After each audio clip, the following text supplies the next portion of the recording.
Lembaga Penyiaran Publik Lokal, Radio Publik Kabupaten Sragen, Buana Asri FM 94,7 MHz, saluran informasi. Selamat siang mitra Buana dan saudara pendengar, kini saatnya Anda menyimak live talk show kesehatan dengan tema Tata Laksana Terkini Peradangan Usus Buntu dan Batu Kantung Empedu bersama RSUD Dr. Suhadi Priyonegoro Kabupaten Sragen. Kami yang bertugas mengucapkan selamat siang dan selamat mengikuti. Lembaga Penyiaran Publik Lokal, Radio Publik Kabupaten Sragen, Buana Asri FM 94,7 MHz, saluran informasi. Selamat siang mitra Buana dan saudara pendengar. Selamat berjumpa kembali dalam acara live talk show kesehatan bersama RSUD Dr. Suhadi Priyonegoro Sragen. Dan siang hari ini Selasa 7 Juni 2022 bersama saya Dewi Ratih yang akan memandu acara ini. Kali ini dengan tema Tata Laksana Terkini Peradangan Usus Buntu dan Batu Kantung Empedu. Ya mitra Buana dan pendengar, tentunya Anda bisa menyimak acara ini melalui 94,7 MHz Buana Asri FM dan live streaming buanaasrisragen.co.id.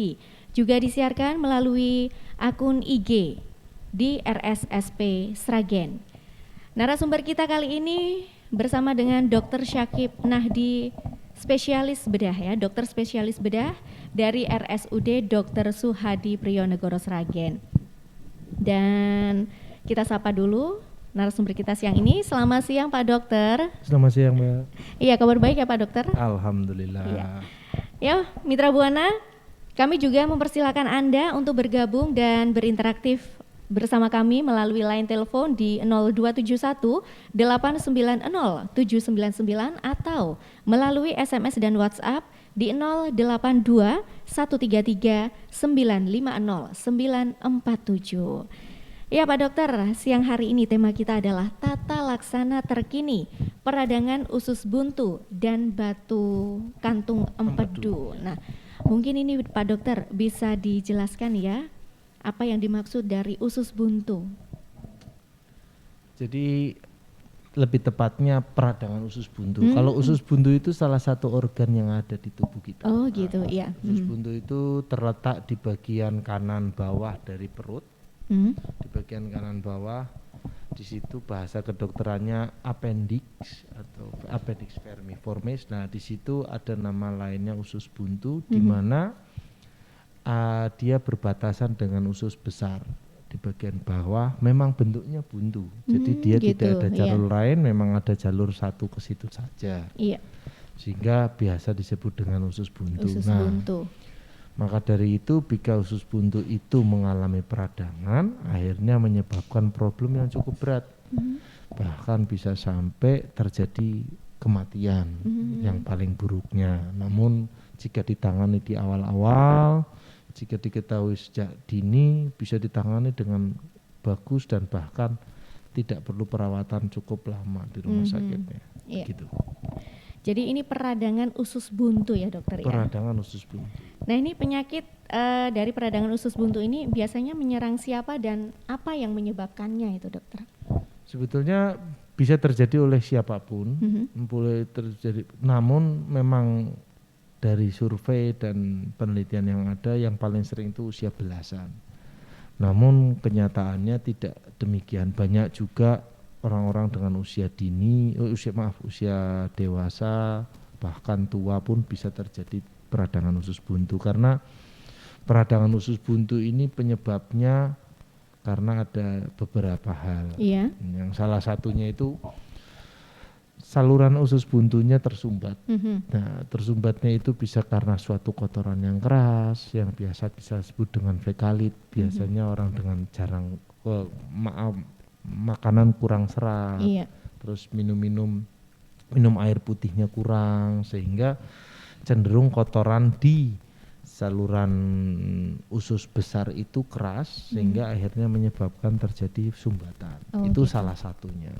Namun sedangkan pada anak-anak pun bisa terjadi. Malah justru kalau pada anak-anak kurang dari 10 tahun sangat sulit sekali untuk kita mendiagnosis usus buntu dengan bahasa anak, karena anak hanya bilang perutnya sakit, gitu aja lah. Ibunya mungkin berpikir oh mungkin belum makan, Seperti itu saja lah. Sedangkan itu prosesnya pada anak-anak jarang yang menyebabkan terjadinya sumbatan fekalit, sedangkan gitu. kalau pada anak-anak problemnya lain biasanya.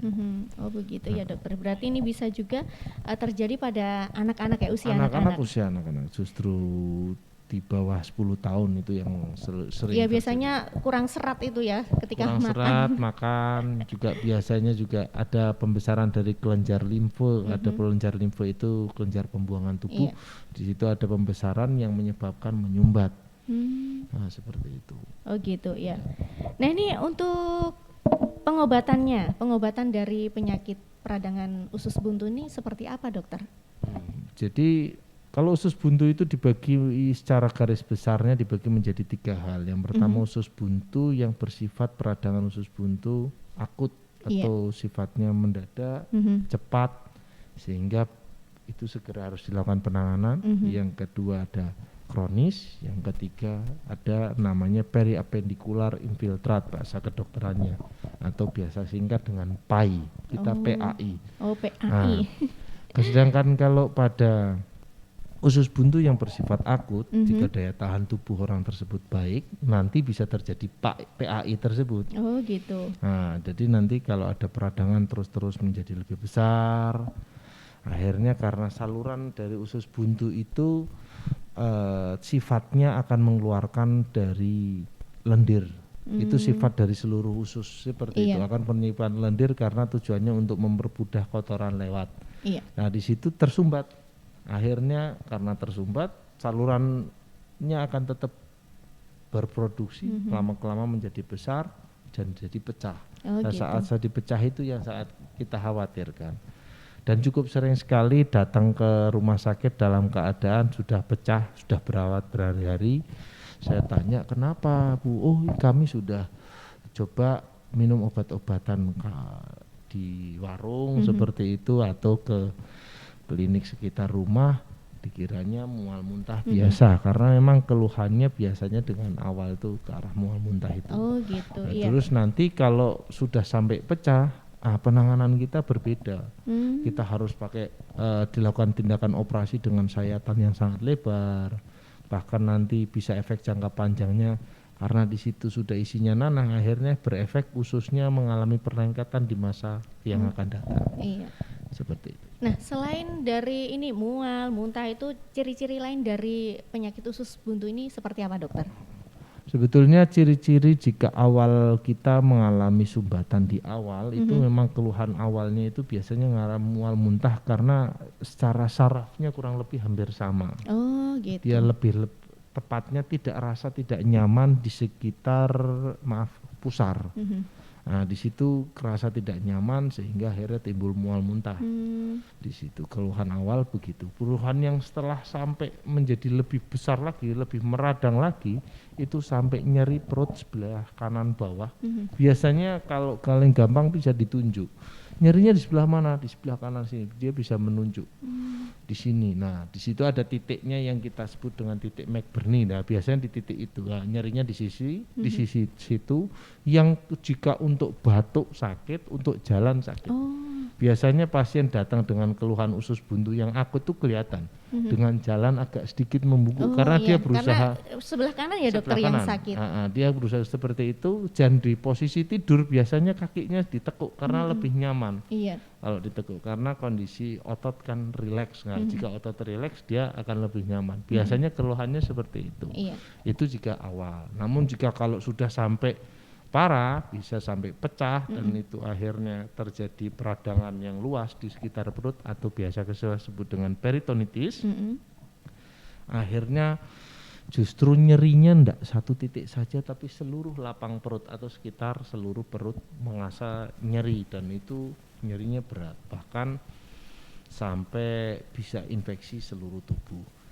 Di awal-awal kalau kita dengan keluhan yang tadi nyeri sebelah kanan, biasanya juga ada tambahan dengan disertai demam. Oh gitu ya.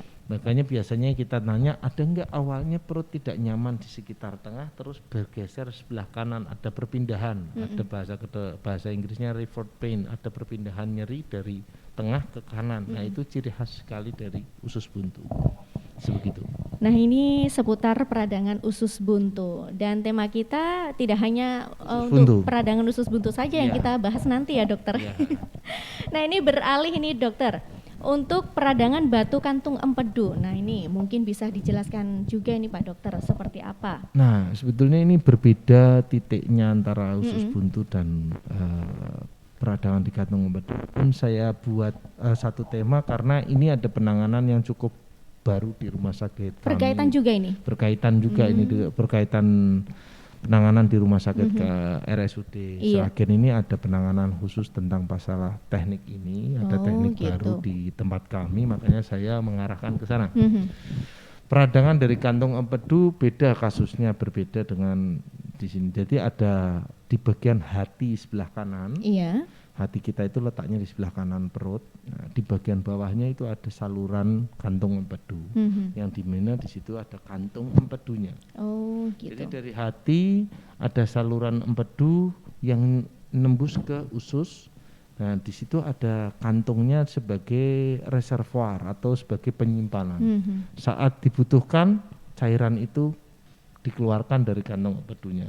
Saat tidak dibutuhkan cairannya disimpan. Namun diproduksi terus oleh hati Oh, gitu. untuk menjadi cairan empedu. Mhm. Nah, peradangan kantong empedu ini yang sering berbahaya, peradangan dan juga sebetulnya ada hubungannya dengan batu empedu. Batu empedu. Bukan hanya peradangan saja. Kalau peradangan mungkin bisa dengan diberikan obat-obatan. Namun jika ada batu sering sekali terjadi peradangan. Seperti itu. Nah, Iya. itu yang biasanya orang datang dengan keluhan juga mual-mual.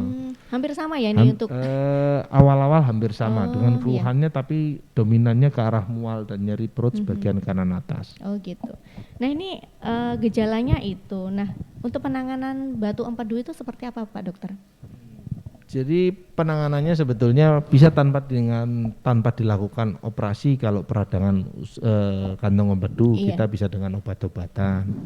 Namun jika ternyata yang terus-terusan karena ada batu yang sangat banyak, lebih dari satu dengan ukuran yang cukup besar, lebih dari 1 cm, ada referensi yang mengatakan lebih dari 2 cm, namun beberapa kenyataannya lebih dari 1 cm sudah bisa menyebabkan terjadi peradangan dari kantong empedu. Kalau seperti itu mau nggak mau harus kita lakukan tindakan operasi. Iya. Nah, sedangkan kalau peradangan di awal hanya peradangan saja bisa kita dengan obat-obatan, dengan kasih antibiotik sudah cukup baik. Beberapa kasus juga sangat nyaman dikasih obat-obatan bisa sembuh. Oh, gitu ya Pak Dokter. Baik Mitra Buana dan pendengar ya, bahasan kita siang hari ini seputar tata laksana terkini peradangan usus buntu dan batu kantung empedu bersama Dr. Syakib ya dari RSUD Dr. Suhadi Prijonegoro Sragen. Nanti Dewi juga masih ada beberapa pertanyaan yang akan Dewi sampaikan ke Pak Dokter. Iya. Tapi sebelum ke pertanyaan selanjutnya, kita akan jeda terlebih dahulu dan tetap stay di 94,7 MHz Buana Asri FM dan juga live streaming buanaasrisragen.co.id, juga di akun Instagramnya RSSP Sragen. Kami juga menunggu atensi Anda Mitra Buana melalui line telepon di 0271 890 799 atau melalui SMS dan WhatsApp di 082 133 950 947. Kita jeda terlebih dahulu.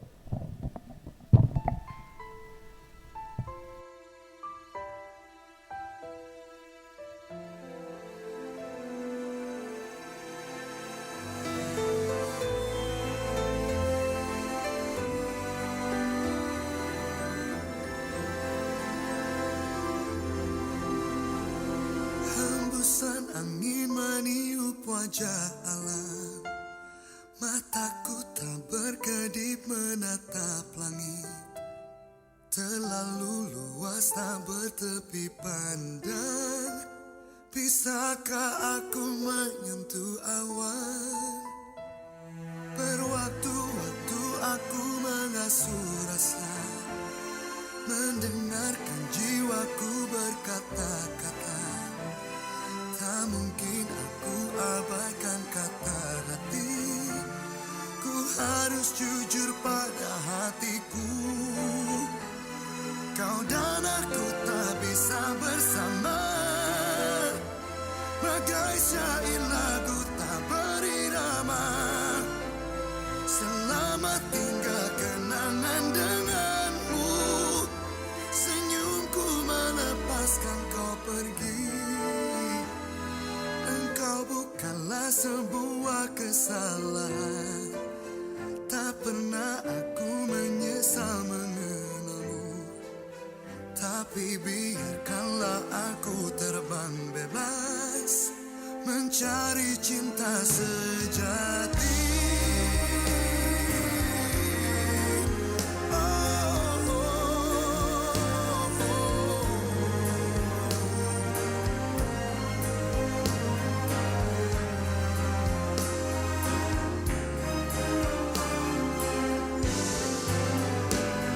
Berwaktu-waktu aku mengasuh rasa, mendengarkan jiwaku berkata-kata.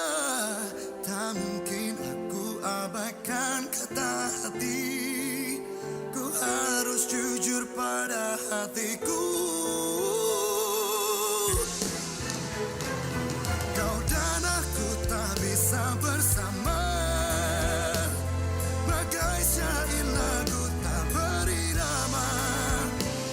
Selamat tinggal kenangan denganmu, senyumku melepaskan kau pergi.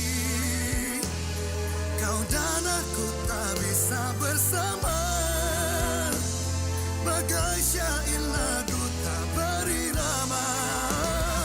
Selamat tinggal kenangan denganmu, senyumku melepaskan kau pergi. Kau dan aku tak bisa bersama, bagai syair lagu tak berirama. Selamat tinggal kenangan denganku, senyumku melepaskan kau pergi.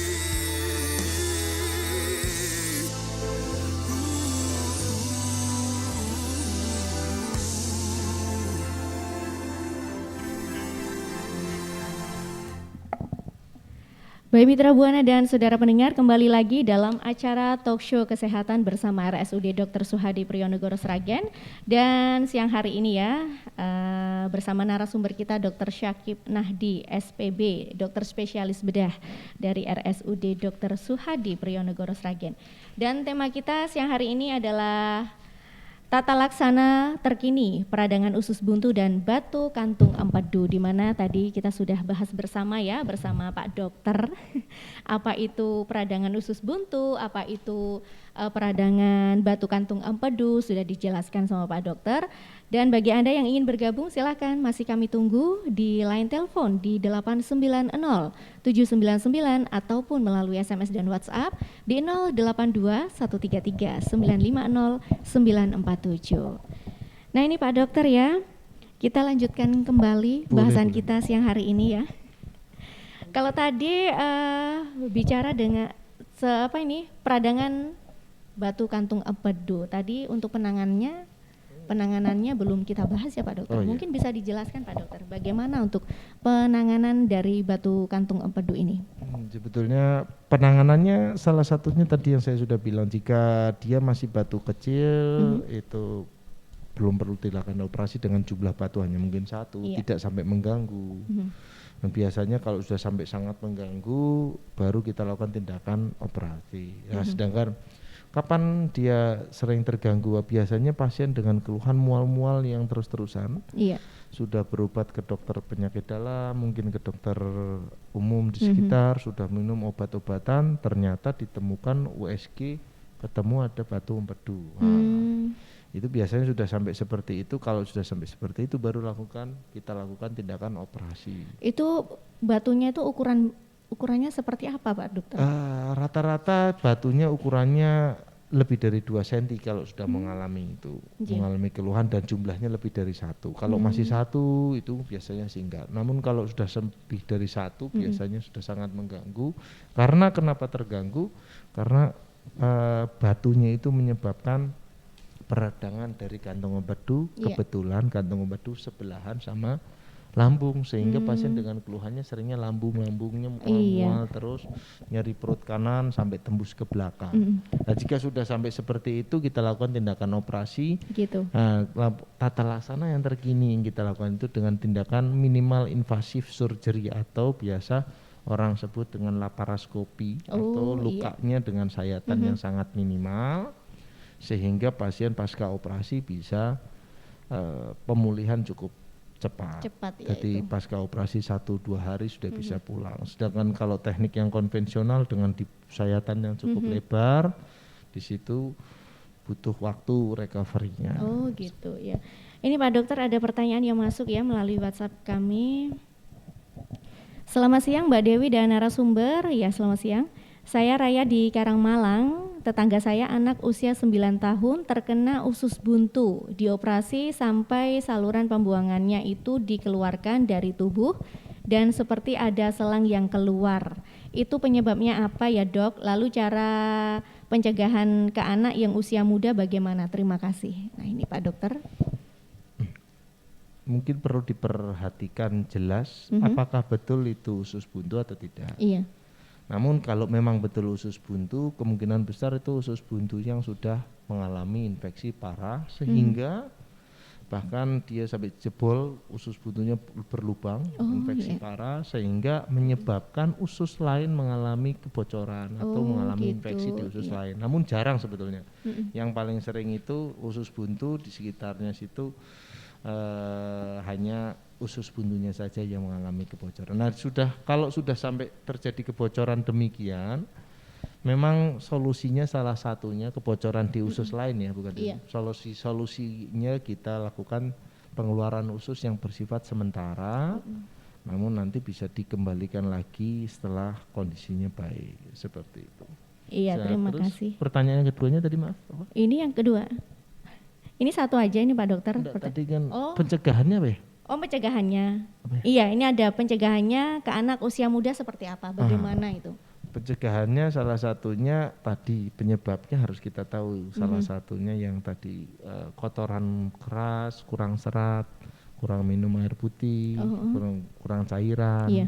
Nah, itu sebaiknya dihindari kepada anak, jangan sampai terjadi demikian. Yang kedua, infeksi di saluran kencing juga sering menyebabkan akhirnya pembesaran dari kelenjar limfe yang berada di sekitar usus buntu.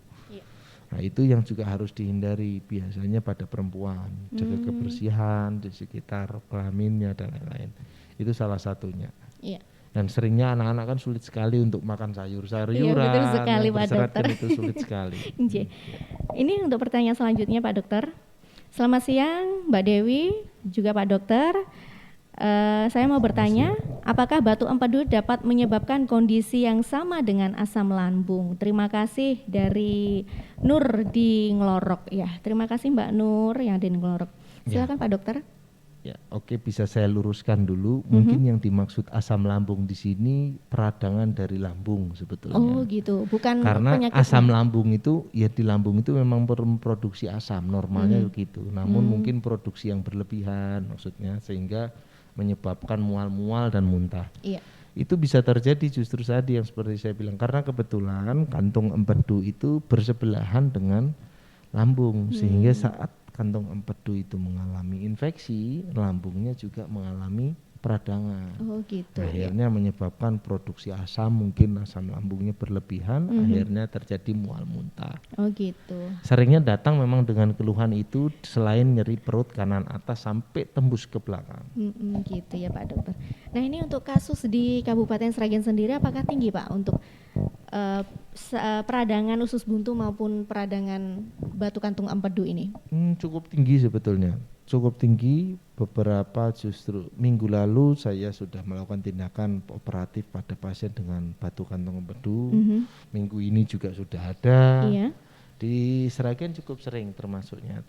Sedangkan kalau usus buntu malah sejak saya datang di rumah sakit Sragen sampai sekarang kurang lebih 2-3 tahun yang lalu itu peradangan usus buntu datang dengan keadaan yang sudah kasep kalau orang Jawa bilang.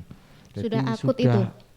sudah parah justru terlambat datang karena keluhannya sudah sampai usus buntunya sudah berlubang, akhirnya infeksi berat. Padahal kalau awal masih bisa, dan itu cukup sering terjadi di sekitar kita di sini. Iya. Harapan kami jika ada pasien-pasien atau keluarga jenengan semua yang mendengarkan di sini ada keluhan tidak nyaman di sekitar perut, anak-anak ataupun dewasa segera berobat ke rumah sakit terdekat sehingga bisa diketahui dan kita bisa lakukan tata laksana terkini tadi menggunakan minimal invasif sehingga pasien tidak melakukan operasi yang cukup besar, kasihan kalau seperti itu.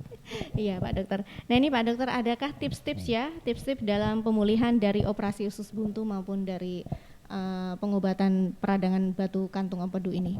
Untuk tips-tipsnya sebetulnya setelah pasca operasi pasien nggak usah takut untuk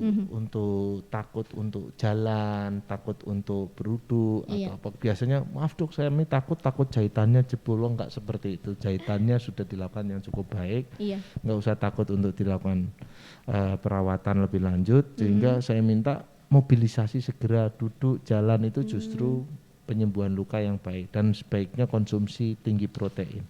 Mungkin ada pertanyaan itu Mbak, dari layar. Ini ada pertanyaan dari